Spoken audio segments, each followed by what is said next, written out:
Video చూసిన ప్రతి ఒక్కరు ఓం నమ శివాయ అని కామెంట్ చేయండి. గత జన్మలో కర్మ ఫలితం ఈ జన్మలో ఉంటుందని అంటారు.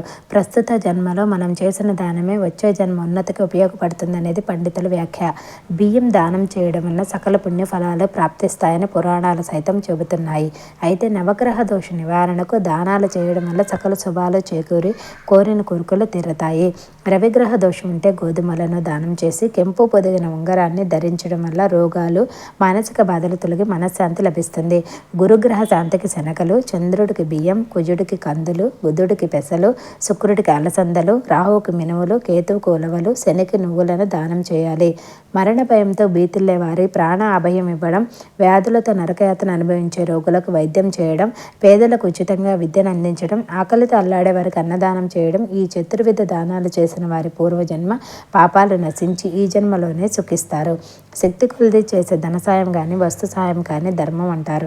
ఇలా ధర్మం చేయడం వల్ల వచ్చిన పుణ్యఫలం ఇహలోక సౌఖ్యాలకు దోహదం చేస్తుంది. మంత్రపూర్వకంగా ఓ సద్బ్రాహ్మణునికి చేసిన దానఫలం పరలోక సుఖాలను అందించడమే కాదు, ఉత్తమ జన్మ ప్రాప్తికి ఉపయోగపడుతుంది. ధర్మం చేయడానికి ఎలాంటి పరిధులు లేవు. తోచింది ఏదైనా ధర్మం చేయవచ్చు. కానీ దానం చేయడానికి మాత్రం కొన్ని పరిధులు ఉన్నాయి. శాస్త్ర నియమానుసారం దానయోగ్యమైన వాటిని మాత్రమే దానంగా ఇవ్వాలి. వీటిని దశదానాలు అంటారు. దశదానాలు ఫలితాలు: దూడతో ఉన్న ఆవు, భూమి, నువ్వులు, బంగారం, ఆవు నెయ్యి, వస్త్రాలు, ధాన్యం, బెల్లం, వెండి, ఉప్పు ఈ 10ంటిని దశదానాలుగా శాస్త్రాల్లో నిర్ణయించింది. వీటినే మంత్రపూర్వకంగా దానం చేయాలి. అప్పుడే ఫలితం ఉంటుంది. ఏ దానం వల్ల ఏ ఫలితం సిద్ధిస్తుందో తెలుసుకుందాం. గోదానం.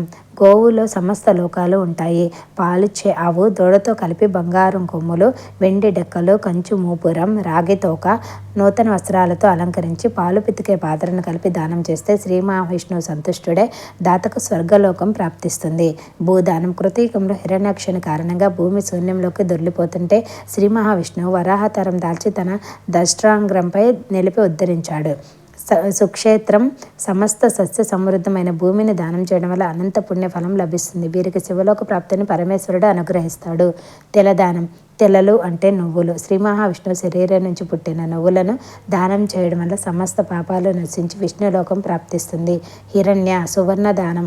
బ్రహ్మదేవుని గర్భం నుంచి పుట్టిన బంగారాన్ని దానం చేయడం వల్ల సమస్త కర్మల నుంచి విముక్తుడు అవుతాడు. ఈ దానంతో అగ్నిదేవుని సంప్రీతుడై అగ్నిలోకి ప్రాప్తిస్తాడు. నెయ్యి దానం.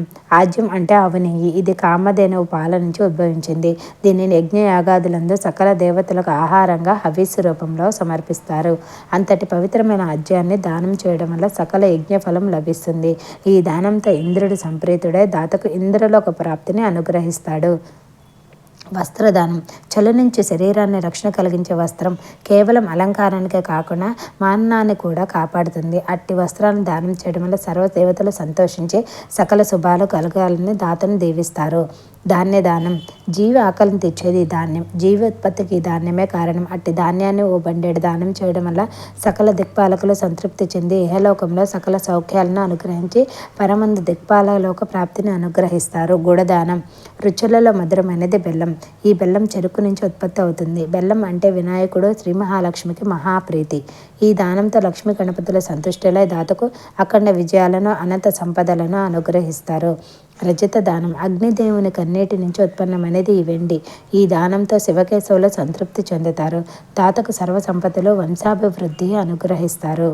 లవణ దానం. రుచులలో ఉత్తమమైనది ఉప్పు. ఈ దానంతో మృత్యుదేవత సంతృప్తి చెందుతుంది. ఆయుష్ బలం సంతోషాన్ని అనుగ్రహిస్తారు. వీటిని గ్రహణ సమయంలో చేస్తే దీనికి 10ంతల ఫలితం ఉంటుంది. అంతేకాదు దానం భక్తి శ్రద్ధలతో చేయాలి కానీ దానగ్రహీతకు ఏదో ఉపకారం చేస్తున్నామనే భావంతో కానీ నలుగురిలో గొప్పగా చెప్పుకునేటందుకు కానీ దానం చేయరాదు. ఒకవేళ అలా చేసినప్పుడు ఎలాంటి ఫలితం దక్కదు. ఈ వీడియో కనుక మీకు నచ్చినట్లయితే please like, share, subscribe my channel. Thank you.